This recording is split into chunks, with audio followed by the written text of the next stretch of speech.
Il vaut mieux donner que recevoir. Actes chapitre 20, verset 35. Je vous ai montré en toutes choses que c'est par ce travail qu'il faut secourir les nécessiteux et se souvenir des paroles du Seigneur Jésus lui-même.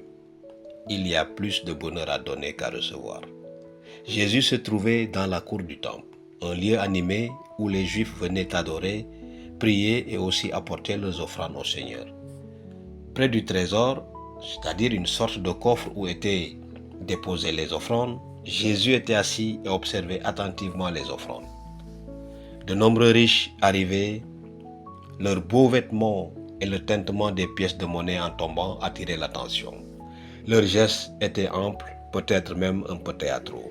Mais Jésus, avec son regard qui dépasse les apparences, percevait que ces dons, bien qu'impressionnants, n'étaient pas accompagnés de sacrifices. Ils n'exigeaient ni renoncement, ni abandon du cœur, au contraire, ils étaient superflus. Puis, une silhouette presque invisible à la foule apparaît silencieusement. Une pauvre veuve.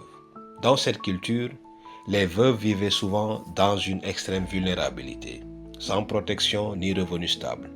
Elle ne possédait rien.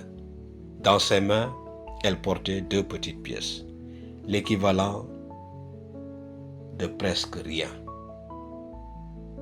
Pourtant, elle s'approcha du trésor avec révérence et déposa les pièces sans attirer l'attention. C'était tout ce qu'elle avait, tout. C'est à ce moment-là que Jésus interrompit ce qu'il était en train de faire et appela ses disciples. « Venez ici, regardez. » Puis il dit quelque chose de surprenant, quelque chose qui contredit la logique humaine. Cette pauvre veuve a donné plus que tous les autres. L'explication lui vint immédiatement, car tous ont donné de leurs biens, mais elle, dans sa pauvreté, a donné tout ce qu'elle avait pour vivre. La beauté de cette histoire réside précisément dans la façon dont Jésus valorise le cœur et non les apparences.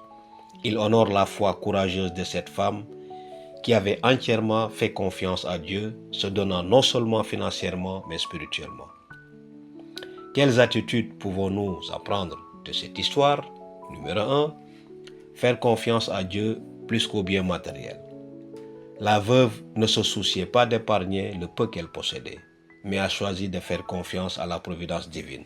En tant que famille, nous devons apprendre à compter sur le Seigneur et pas seulement sur nos ressources financières. Numéro 2, offrir avec sincérité et un cœur généreux. Beaucoup ne donnent que lorsqu'ils ont un surplus, mais la veuve nous enseigne que Dieu accorde plus d'importance à l'intention du cœur qu'au montant offert. Nous devons enseigner à nos enfants que la générosité ne dépend pas de la richesse, mais de la volonté d'aider. Numéro 3, valoriser l'acte de donner plus que celui de recevoir.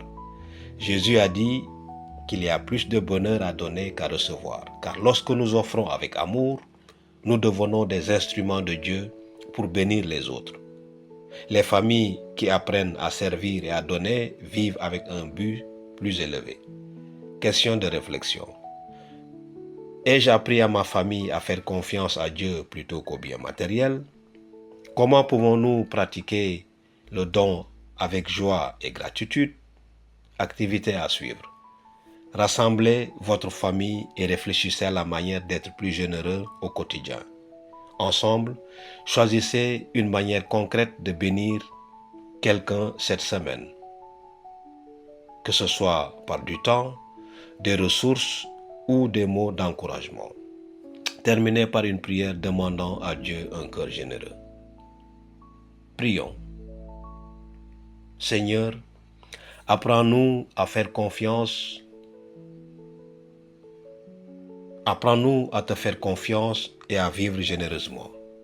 Puissions-nous toujours nous rappeler qu'il veut mieux donner que recevoir, en cultivant un cœur joyeux et la volonté d'aider. Au nom de Jésus, nous prions. Amen.